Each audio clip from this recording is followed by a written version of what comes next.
Sometimes the people closest to us hide the darkest secrets. Amy Collins thought her life was finally settling into a peaceful routine, career going well, a supportive husband, and an upcoming birthday celebration.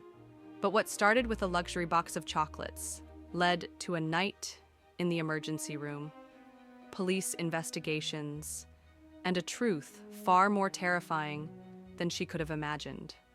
Was it all just a coincidence, or a carefully planned crime disguised as motherly love? The Boston summer heat pressed against the windows of Amy Collins' small apartment, even with the air conditioner running full blast. At her desk, Amy was immersed in designing a homepage layout for a new client. The soft hum of her computer filled the room, broken only by the occasional click of her mouse. She was building something, a freelance web design business, a name for herself. Quietly, steadily, it was starting to pay off. From the living room, her husband Thomas called out, "Hey, honey, there's a message from my mom." Amy's shoulders tensed automatically. Patricia Collins wasn't the type of woman to reach out without a reason, and it usually wasn't good. "What does she say?" Amy asked, still staring at the glowing screen. Thomas scrolled through his phone. "She wants us over for dinner next Sunday. She says she wants to celebrate your birthday." Amy paused. A polite invitation from her mother-in-law? That was unusual. She turned toward Thomas, searching his face. He looked genuinely happy. "I'll go, if you want to," she said gently. His smile grew. "That's great. I think Mom's warming up to you. She even said last week, Amy's become a good wife." Amy tried to smile back, but inwardly, she wasn't so sure. Patricia had always treated her like an outsider, the woman who had stolen her son. "And is Vanessa coming?" Amy asked, referring to Thomas's sister. "Of course. She's still staying at Mom's house for now." Amy suppressed a sigh. Vanessa never hid her contempt. Since moving back home, she'd barely acknowledged Amy at all. "She said she's preparing a special gift for you," Thomas added. Amy forced a polite expression. "That's nice of her." But deep down, she braced herself. Patricia's gifts had never truly felt like gifts. There was the itchy wool sweater 3 sizes too small. The nut-filled cake she knew Amy was allergic to. Each wrapped in a smile and the same excuse. "Oh, I didn't know." That night, as Amy stirred pasta in the kitchen, she felt Thomas wrap his arms around her from behind. "What are you thinking about?" he asked. "Your mother," she admitted. His body tensed slightly. "Amy, we've been through this. She's trying. Let's give her the benefit of the doubt." Amy didn't reply. The conversation was familiar, like an old record repeating itself. Thomas never questioned Patricia's intentions, never wanted to look deeper. To him, she was the perfect mother. And if there was any friction, well, it had to be Amy's fault. "I'm just tired," Amy finally said, letting the topic drop. Thomas kissed her cheek. "I want your birthday to be perfect this year." But a quiet voice in Amy's mind whispered, "What if it's anything but?" Amy's birthday morning dawned crisp and blue, the kind of day that almost promised happiness. She padded into the kitchen in her slippers, tied her hair back, and started scrambling eggs. The intercom buzzed. Delivery for Amy Collins. She wasn't expecting anything. Opening the door, she received a small refrigerated package. The elegant script on the label read, "Patricia Collins." "Thomas," she called out as he emerged from the bathroom, towel slung over his shoulders. "Your mom sent something." He walked over, eyebrows raised. That's new. Together, they opened the package. Inside was a sleek black box embossed with golden letters, Chateau Chocolatier.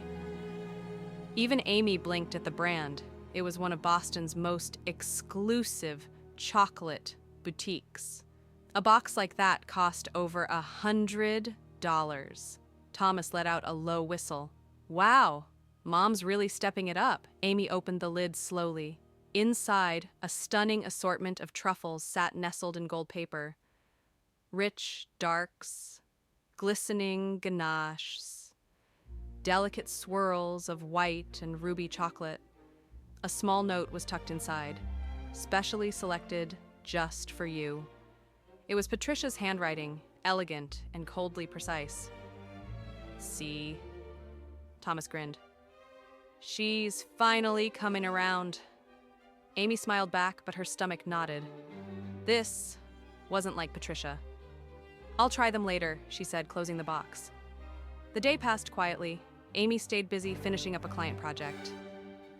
In the evening, Thomas surprised her with a candlelit dinner. Pan-seared salmon, white wine, and soft music playing in the background. To the woman who makes my world better, he said, raising his glass. Happy birthday, Amy. I'll be with you forever. They toasted, laughed, and lingered at the table. As Thomas began cleaning up, he spotted the black box on the counter. Hey, he said. Dessert? Amy stretched and yawned. Honestly, I'm stuffed. I'll have one tomorrow. Just one, he said, popping a truffle into his mouth before she could say no. His eyes lit up. Oh, wow. These are insanely good, Amy chuckled. Save me a few, all right? Of course, he said, then reached for another. By the time she emerged from the shower and got ready for bed, Thomas was on the couch watching a crime drama, munching away. Amy didn't think much of it. The next morning, she woke to the smell of coffee and something else. Silence. She found Thomas sitting at the kitchen table, hunched over, his face pale. You okay? She asked. He gave a weak nod. Just feel off, nausea or something. Amy walked toward the living room to get her phone and stopped. The chocolate box lay on the coffee table, completely empty. She turned back. Thomas, did you eat all of them? He looked sheepish. I guess I did. I didn't realize it until now. Amy blinked. Well, I guess you liked them. She didn't say more. It was disappointing, sure, but not a big deal. Then the phone rang. Patricia. Amy answered. Good morning. Happy belated birthday, Patricia chirped. Thanks. And thanks for the chocolates. Oh, good, her voice brightened. How did they taste? I picked something very special. Amy gave a short laugh. Well, Thomas ate all of them. There was a pause. Then Patricia's voice shifted. Are you serious? Amy froze. Yeah, he ate them all last night. Another silence. I see, Patricia said faintly. That's unexpected. The call ended soon after. Amy stared at the phone. Something about Patricia's tone wasn't right. Minutes later, Thomas stood up abruptly, clutching his stomach. I need to sit. No, He bolted toward the bathroom. The sound of retching echoed through the hallway. When she reached him, he was drenched in sweat, collapsed on the tile floor, skin burning hot. Amy, he gasped. Call an ambulance. The ambulance screeched down the city streets, siren wailing as Amy clutched Thomas's trembling hand. He was barely conscious now, his skin clammy, lips pale, eyes half-lidded. It's going to be okay, she whispered, more for herself than him. When they arrived at the ER, paramedics wheeled Thomas in immediately. A nurse handed Amy a clipboard of forms. Her hands shook as she scribbled through them. By the time she looked up, her phone had 5 missed calls. Patricia. Amy's stomach turned. Then the phone rang again. She hesitated, but answered. Hello? Amy. Patricia's voice cracked with panic. What's happening? Why isn't Thomas answering? He's in the hospital, Amy replied. He started vomiting this morning. They think it's food poisoning, or something worse. There was a beat of silence. Which hospital? Amy told her. 30 minutes later, Patricia and Vanessa burst into the ER waiting room, looking like they'd run from the car. Patricia's hair was windswept, her expression pale and frantic. "Where is he?" she demanded, nearly pushing past the receptionist. Amy stood, crossing her arms. "They're treating him. He's still unconscious." "What happened?" Vanessa asked. Amy met her eyes. "He started vomiting this morning, after eating your chocolates." Patricia's face drained of color. She looked like a woman trying very hard not to collapse. He ate all of them?" she asked softly. "Yes," Amy said. Then a voice called out, "Family of Thomas Collins?" A doctor stood in the hallway. They rushed to him. "We've stabilized his vitals, but he's suffering from acute food poisoning. The symptoms are unusually aggressive. We're running toxicology now. He may have ingested a chemical agent." Patricia's knees buckled and she sat hard in the nearest chair. Amy blinked. "Toxic? Like poison?" "We're not certain yet," the doctor said carefully. "But we need to know. Did he consume anything unusual?" Amy nodded slowly. "Chocolates. They were delivered yesterday. From Patricia." The doctor's eyes shifted toward Patricia. "Do you still have the packaging?" Amy started to answer, but Vanessa cut in. "I'll go get it. It was on the table last I saw it." Amy hesitated. "It should be in the living room." Vanessa nodded, already moving. "Give me the keys." Reluctantly, Amy handed them over. When Vanessa left, the doctor turned to Patricia. "Where did you purchase the chocolates?" "Chateau Chocolatier," Patricia answered, her voice barely audible. I wanted to do something special, that's all." Amy watched her carefully. The next hour dragged. No updates, no answers, just the growing weight of dread. Vanessa returned empty-handed. "I couldn't find the box," she said, out of breath. "Maybe it got thrown away." Amy frowned. It was right there, on the table. A moment later, a man in a dark blazer approached them. "Detective James Rowe," he said, flashing a badge. "I need to ask some questions. We've been informed there may be toxic substances involved." Amy explained everything. When the package arrived, what Thomas ate, and Patricia's message that the chocolates were specially selected. Detective Rowe turned to Patricia. "Did you tamper with the gift in any way?" "Of course not," Patricia snapped, her voice shrill. "That's ridiculous." The detective looked at Vanessa. "You really couldn't find the box?" She shook her head, eyes darting sideways. "It was gone." Amy stared at her. Something didn't feel right. "We'd like permission to search the apartment," the detective said. Amy nodded immediately. "Yes, I'll give you my keys." When he left, Amy walked slowly toward the ICU window, where she could just make out Thomas's sleeping figure, pale and still, beneath white sheets. Her heart clenched. He looked so fragile. Then, as she turned to walk back, something stopped her, cold. Through the hallway wall, muffled but clear, she heard voices, familiar voices, coming from a private room. "The plan is ruined," Vanessa hissed. "Quiet!" Patricia snapped. "She might hear us!" Amy froze. Her breath caught in her throat. "She won't find anything," Vanessa whispered. "I got rid of the box." "You better hope so," Patricia muttered. "Just act normal. No one can prove anything." A chill slithered down Amy's spine. She backed away from the door on trembling legs. Her mother-in-law and sister-in-law had just confessed to something, and that something was beginning to take a shape she didn't want to see. Amy returned to the waiting room in a daze. Her body was moving, but her mind was spinning. The overheard conversation still echoed in her ears. "The plan is ruined. You got rid of the box? Just act normal." She sat down slowly and gripped the armrest of the plastic hospital chair, her knuckles white. Minutes later, Detective Rowe returned, holding a sealed plastic evidence bag. "We found the chocolate box," he said calmly. "It was in your building's garbage chute, wrapped in a separate plastic bag. Likely thrown away this morning." Amy's breath caught. Rowe continued. "We've also recovered a second identical box from Miss Vanessa Collins's vehicle. It was in the trunk." He turned to Vanessa. "Can you explain why there's another box of the same chocolates in your car?" Vanessa blinked, then laughed nervously. "It's just a gift I forgot to give for someone else."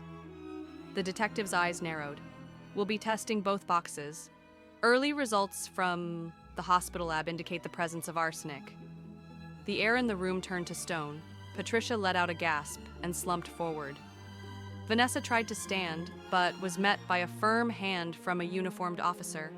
"Patricia Collins, Vanessa Collins, you're being taken in for questioning on suspicion of attempted murder."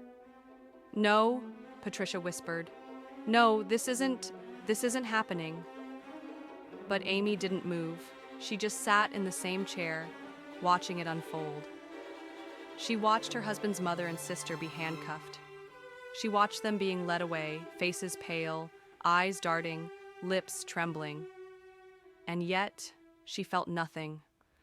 Not satisfaction, not vengeance, just an empty, nauseating sense of betrayal. Patricia's eyes met hers briefly. They weren't pleading, they weren't sorry, they were cold and full of blame. Thomas was stable now, the doctor told her. He'd been lucky. The dose hadn't been high enough to kill him, but it would have if it had reached Amy. Amy blinked. "Me?" The doctor nodded slowly. "Based on the symptoms, it's likely the poison was measured for someone lighter in body weight. You said your husband wasn't even supposed to eat them?" Amy's chest went cold. He wasn't the intended target. She was. Later that day, her friend Jessica arrived. Amy had called her in a panic earlier, and Jessica, sharp, practical, always composed, had dropped everything. As they sat in the hospital corridor, Jessica flipped open a leather-bound notebook. "I work with criminal attorneys," she said calmly. "We've seen this before. It's rare, but not unheard of." Amy just stared at the floor. "I need you to think back," Jessica said gently. "Have there been other incidents where you felt suddenly ill, or something didn't feel right around Patricia or Vanessa?" Amy blinked. Memories flickered. The wedding reception. Patricia had poured her a special glass of wine, just hers. Amy had missed half the reception, violently ill. Christmas, 2 years ago, Patricia brought cookies, just for Amy. 3 days in bed afterward, the flu, she'd thought, and the countless accidents. Spilled soup, oversalted dishes, medications that mysteriously disappeared. Amy's throat tightened. "I thought it was just stress. It wasn't." Jessica leaned forward. "Amy, do you have life insurance?" "Yes, Thomas set it up. He said he and his mom were the beneficiaries." Jessica froze. "She's on your policy?" Amy nodded slowly. "Was Thomas's updated recently?" "Yeah," Amy whispered. "He mentioned switching to a better plan just a few weeks ago." Jessica stood. "Then we have motive, pattern, and intent. You need to tell the detective everything." That night, Amy gave a full statement. Everything she remembered, everything she'd never thought mattered. Detective Rowe listened carefully, taking notes. His expression turned grave when she described the insurance policies. "This was premeditated," he said. "We'll open a formal investigation." 3 days after Thomas was discharged from the hospital, Amy stood beside him at their front door with a single sentence hanging in the air. "We need to go to your mother's house." Thomas hesitated, still pale, still recovering, but there was something in Amy's voice, calm, clear, and undeniable. "Why?" "Because this wasn't the first time," she said. "We both know that now." There was silence. Then, slowly, Thomas nodded. They drove in silence. The car rolled through the upscale neighborhood where Patricia lived, a street lined with trimmed hedges, tasteful gardens, and houses that whispered wealth and order. Everything about Patricia's home was neat, clean, and cold. just like her. Thomas unlocked the door with his spare key. They stepped into the entryway, where nothing had changed. Not a vase, not a picture frame. As if the woman who tried to poison them might walk in at any moment and start tidying. Amy turned to Thomas. "We search everything, especially her room." He nodded grimly. They split up. Amy went upstairs. Patricia's bedroom smelled faintly of lavender and dust. A collection of family photos lined the dresser, most of them with Thomas as a boy. Not one photo included Amy. She opened the closet, sifting through boxes, just clothes, nothing suspicious. Then she moved to the desk. Locked. "Thomas," she called softly. He arrived with a screwdriver and pried it open. Inside were neatly stacked documents, insurance forms, banking information, and beneath that, a thin manila folder labeled simply Thomas. Amy opened it. Her heart dropped. Inside was a copy of Thomas's new life insurance policy. Beneficiaries, Amy Collins and Patricia Collins. But a small, handwritten note beside Amy's name read, "To be changed." Amy's hands trembled as she kept going. Then she found another policy, in her own name. She blinked in disbelief. She had never signed up for this. Beneficiaries, Patricia Collins and Vanessa Collins. "What the hell?" Thomas murmured, reading over her shoulder. "Amy, I never signed this. I swear." "She forged it," Amy said. "She forged everything." From under the dresser, Amy pulled out a small box. Inside were photos of her with pins stuck in them, candles, dried herbs, small vials labeled with strange names. Witchcraft. Curses. Or something meant to look like it. Amy didn't believe in spells, but she believed in obsession, in control, in cruelty wrapped in plausible deniability. She turned to the desk's laptop, password protected. "Try her dog's name," Amy said. Thomas typed it in. The screen blinked to life. In the browser history, slow-acting poisons, insurance fraud tips, arsenic dosage by weight, how to remove fingerprints from glass. Thomas stumbled backward into a chair, burying his face in his hands. "My mother tried to kill you," he whispered. "And if I hadn't eaten those chocolates?" Amy placed a hand on his shoulder. "She would have succeeded." The front door slammed. They turned. Vanessa stood in the doorway, her face pale, her eyes wide. "What are you doing?" she snapped. Amy held up the insurance documents. "Collecting evidence. You'll need a good lawyer." Vanessa laughed bitterly. "Evidence? Please. You can't prove anything." "We don't have to," Thomas said, standing now, voice firmer. "You already did. The police are going to tear this place apart, and they'll find everything." Vanessa's smile cracked. "Why?" Thomas asked, stepping toward her. "Why would you do this?" Her voice trembled. "Because everything changed after you married her. Mom had plans. We were a family, Thomas. A team." "That's not family," Amy said quietly. "That's control." Vanessa's mask fell completely.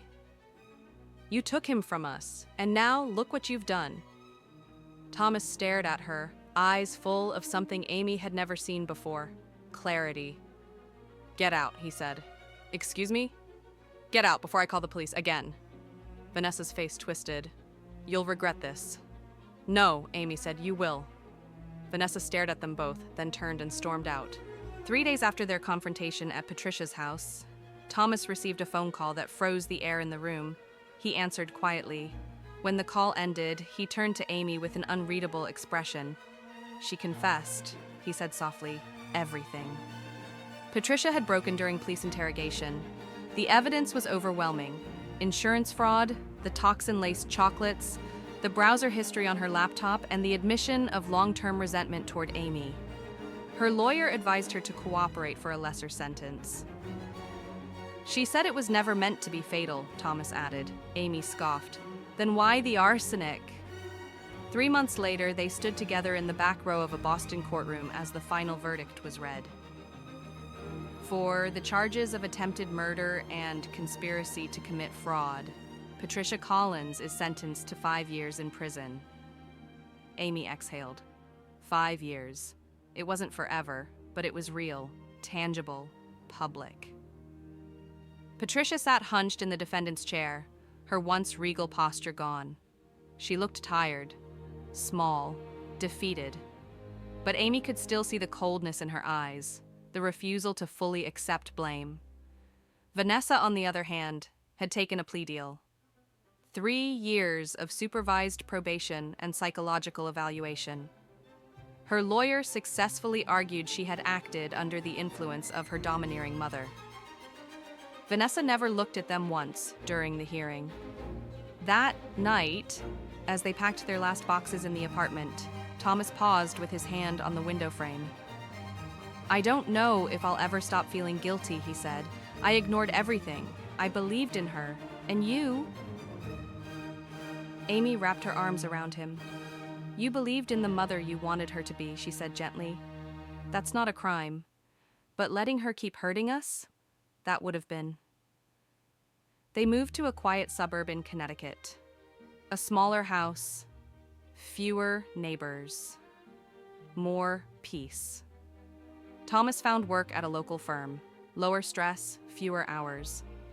Amy turned her freelance web design into a proper business, working with small businesses and creatives in town. And then, one quiet Sunday morning, she placed a small box in Thomas's hands. He opened it. Inside, a tiny pair of baby socks. Thomas looked up, stunned. "Are you serious?" Amy smiled through happy tears. 6 months. His face crumbled into joy. They visited Patricia once. She had changed, worn prison gray, hair thinner, eyes dimmer. She mumbled an apology. Amy nodded but didn't speak. It wasn't forgiveness. It was closure. A week later, they received a letter from Vanessa. "I'm trying to live my life without Mom's control. I don't expect you to forgive me, but I hope you'll be okay." Amy read it once, then tucked it into a drawer. One evening, as the sun dipped over their new backyard, Amy sat on the porch with Thomas, her hand resting on her growing belly. "I'm glad I didn't eat those chocolates," she whispered with a sad smile. Thomas gave a quiet laugh. "I'm glad I did." They leaned against each other, the sounds of the neighborhood around them, soft and safe. For the first time in years, Amy felt free. Some people wear masks so well, even their own family doesn't recognize them. Amy spent years doubting her instincts, questioning herself, thinking she was overreacting. But the truth was always there, buried beneath polite smiles, passive-aggressive comments, and carefully calculated kindness. Trust is a gift, and when it's betrayed by the people closest to us, the scars run deep. But even from betrayal, a new life can begin. Amy and Thomas rebuilt. They protected each other. And from that strength, they built something stronger than any betrayal. A real family. So, if you ever feel that something is wrong, trust your gut. It might just save your life. If this story moved you, don't forget to subscribe to our channel for more powerful stories every week. And if you believe in second chances and new beginnings, leave a heart in the comments below.